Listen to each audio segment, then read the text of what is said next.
A very welcome to all my dear students in the class of science. I am Swamesh Gupta here to teach you science of class 7th, and today we are going to discuss questions and their answers of chapter number 4 heat. Chapter number 4 heat. आज हम लोग यहाँ पर one by one in सारे questions के जितने भी questions exercises में दिए हुए हैं इनको यहाँ पर हम लोग डिस्कस करेंगे और आप लोग आंसर्स को अपनी नोटबुक में लिखते चलेंगे। So my dear students, start करते हैं। Very first question, state similarities and differences between the laboratory thermometer and the clinical thermometer. In this chapter you have learned about these two types of thermometer, temperature measuring device, laboratory thermometer and clinical thermometer के बारे में आप लोगों ने पढ़ा है। सो उन्हीं दोनों थर्मोमीटर्स के बीच में आप लोगों को सिमिलरिटीज़ बताने कि उन दोनों में क्या समानताएं हैं और डिफरेंसेस भी आप लोगों को बताने कि उनमें क्या डिफरेंसेस हैं, क्या असमानताएं हैं। सो माय डियर स्टूडेंट्स, जैसे कि आप लोगों ने चैप्टर में पढ़ा था कि टेम्परेचर जो मेज़र करते हैं उसको थर्मोमीटर से किया जाता है और जो ह्यूमन बॉडी का टेम्परेचर मेज़र करते हैं उसको जो डॉक्टर्स लोग यूज़ करते हैं, क्लिनिक्स में यूज़ करते हैं, उसको क्लिनिकल थर्मोमीटर कहते हैं। और जो साइंस लेबोरेटरी में यूज़ किया जाता है प्रैक्टिकल के टाइम पर जब हम लोग यूज़ करते हैं तो उस थर्मोमीटर को लेबोरेटरी थर्मोमीटर कहा जाता है। So how can you right the differences and similarities between the laboratory thermometer and clinical thermometer? इसका आंसर अब हम लोग डिस्कस करेंगे। सो माय डियर स्टूडेंट्स, सबसे पहले आप लोग क्वेश्चन लिखेंगे और उसके बाद हमें पहले सिमिलैरिटीज़ बतानी है, तो आप लोग इस तरीके से सिमिलैरिटीज़ लिखेंगे और सिमिलैरिटीज़ में जो भी सिमिलैरिटीज़ हैं उसको वन बाय वन पॉइंट्स में हम लोग यहाँ पर लिखेंगे। Both thermometers is consist of long narrow uniform glass tube, दोनों एक जैसे दिखते हैं। नाउ और क्या सिमिलरिटीज हैं? Both have a bulb at one end and contain mercury in it, और मरकरी होती है उस बल्ब में, दोनों के एक एंड में मरकरी का एक बल्ब होता है। Okay, next third point, Celsius scale is present in both the thermometer, दोनों ही थर्मोमीटर में सेल्सियस स्केल प्रेजेंट होता है। नाउ डिसिमिलरिटीज की अगर हम बात करें तो डिसिमिलरिटीज क्या है? Clinical thermometer is used to measure our body temperature, while laboratory thermometer used in laboratory for measuring temperature. Clinical thermometer का human body के temperature को measure करने के लिए use होता है और laboratory thermometer laboratory में use होता है। Next, a clinical thermometer read temperature 35 degree Celsius to 42 degree Celsius. जो क्लिनिकल थर्मोमीटर होता है उसकी रेंज बहुत कम होती है, 35 डिग्री टू 42 डिग्री सेंटीग्रेड, और यहाँ पर जो ह्यूमन बॉडी टेम्परेचर जो ये मेज़र करता है वो होता है 37 डिग्री, जो नॉर्मल टेम्परेचर होता है। While the range of laboratory thermometer is -10 degree Celsius to 110 degree Celsius. So in this way you have to write similarities and dissimilarities in question number 1 between clinical thermometer and laboratory thermometer. Now question number 2. Question number 2, give two examples each of conductor and insulator. यहाँ पर आपको conductors और insulators के दो examples देने हैं। सो my dear students, आप सभी लोग सबसे पहले इनकी डेफिनेशंस पर जाएंगे। आप देखेंगे व्हाट यू हैव लर्न में कुछ पॉइंट्स दिए हुए हैं जहाँ पर आप लोगों को इनके डेफिनेशंस मिलेंगी। The material which allow heat to pass through them easily are called conductor of heat. इनके जो एग्जाम्पल्स हैं वो क्या हैं? आयरन ले लीजिए और कॉपर ले लीजिए, ये दोनों किसके एग्जाम्पल्स हैं? कंडक्टर ऑफ हीट के एग्जाम्पल्स हैं। एल्यूमिनियम भी ले सकते हैं आप यहाँ पर। नाउ इंसुलेटर के आपको एग्जाम्पल्स लिखने हैं। The material which do not allow heat to pass through them easily are called insulator. वो क्या कहलाएंगे? इंसुलेटर्स कहलाएंगे। तो इसके क्या एग्जाम्पल्स हैं? हीट को जो पास नहीं होने देंगे, ऐसे कौन से सब्सटेंसेस हैं जो हीट को ट्रांसफ़र नहीं होने देते हैं, वो आप लोगों को यहाँ पर बताने हैं। जैसे कि प्लास्टिक्स हो गए, प्लास्टिक्स हीट को ट्रांसफ़र नहीं होने देते। और ऐसे कौन से मटेरियल्स हैं जो इंसुलेटर हैं, वो आप लोगों को बताना है। Wood is the another example of insulator of heat. Wood दूसरा एग्जाम्पल है इसका।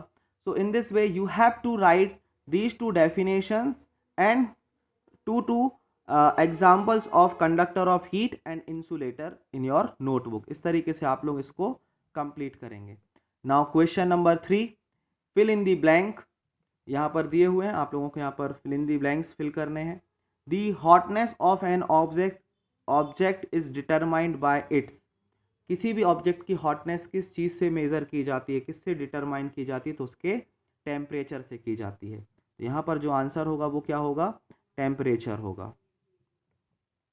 Next, temperature of boiling water can not be measure by a blank thermometer. अभी हम लोगों ने थर्मोमीटर्स के बारे में पढ़ा है।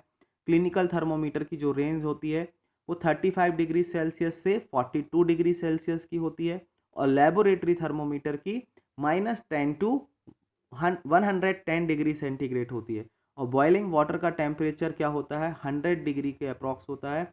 तो उसको क्लिनिकल थर्मोमीटर से मेज़र नहीं किया जा सकता। तो यहाँ पर जो आंसर होगा वो क्या होगा, क्लिनिकल थर्मोमीटर।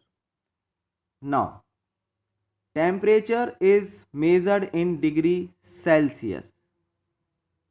डिग्री सेल्सियस, यहाँ पर फ़ारेनहाइट भी आ सकता है और केल्विन भी आप लोग यहाँ पर आंसर दे सकते हैं। So in this way you have to complete these 3 fill in the blanks of this chapter. Next, D. No medium is required for transfer of heat by the process. हम लोगों ने हीट ट्रांसफ़र की 3 process पढ़ी हैं, conduction, convection and radiation. तो ऐसी कौन सी प्रोसेस है हीट ट्रांसफ़र की जिसमें मीडियम की रिक्वायरमेंट नहीं होती है? तो my dear students, answer is what, radiation. Answer is what, radiation. Radiation को किसी भी मीडियम की रिक्वायरमेंट नहीं होती। Next, a cold steel spoon is dipped in a cup of hot mug. Heat is transferred to its other end by the process of. आप देखेंगे कि कई बार आप लोगों ने किसी हॉट मिल्क में कोई स्पून अगर आप डालते हैं तो उसका एंड, दूसरे एंड तक हीट पहुंच जाती है, और वो किस मेथड से पहुंचती है, किस प्रोसेस से पहुंचती है? तो माय डियर स्टूडेंट्स, स्पून जो है वो सॉलिड फॉर्म में होती है, और वहाँ पर जो हीट ट्रांसफ़र होगी वो किससे होगी, कंडक्शन से होगी। Conduction. Like this you have to write the answer. Next, cloths of blank color absorb more heat better than cloths of light colors. So cloths of dark color. Dark colour जो होते हैं, black, brown, ये light colour cloth जैसे white हो गया, yellow हो गया, इनके अपेक्षा अगर इनसे हम लोग तुलना करें, इनसे कंपेयर करें, तो वो ज़्यादा लाइट और हीट एब्जॉर्ब करते हैं। तो यहाँ पर जो आंसर होगा वो क्या होगा, dark colour. So in this way you have to complete third question, fill in the blanks in your notebook. Next, question number 4, match the following. ये आप लोगों को करना है। लैंड ब्रीज ब्लोज ड्यूरिंग, कब चलती हैं, डे टाइम में चलती है, नाइट टाइम में चलती हैं। सी ब्रीज कब चलती है, ये आपको बताना है। So land breeze blows during the night time. Land breeze जो होती है वो कब चलती है, नाइट टाइम में चलती है। और जो सी ब्रीज होती है वो कब चलती है, वो डे टाइम में चलती है। Now dark coloured clothes are preferred during, dark colour के क्लॉथ्स कब प्रिफर करने चाहिए, विंटर सीजन में।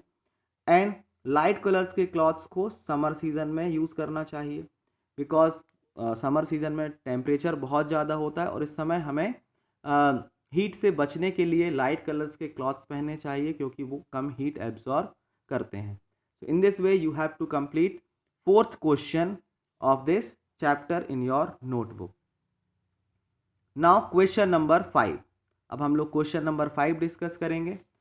Discuss why wearing more layers of clothing during winters keeps us warmer than wearing just one thick piece of clothing. हम लोगों को layers वाले clothes क्यों पहनने चाहिए, ठंड से बचने के लिए विंटर सीजन में क्यों पहनने चाहिए, और ऐसी एडवाइस क्यों दी जाती है, इसके बारे में हम लोगों को यहाँ पर डिस्कस करना है। तो माय डियर स्टूडेंट्स, चैप्टर में आप लोगों ने पढ़ा था कि अगर दो लेयर्स के बीच में एयर आ जाए तो वो air as a insulator of heat work करने लगती है। तो इसको किस तरीके से आप लोग आंसर लिखेंगे वो हम आपसे डिस्कस करेंगे। सबसे पहले आप लोग क्वेश्चन लिखेंगे, देन आंसर।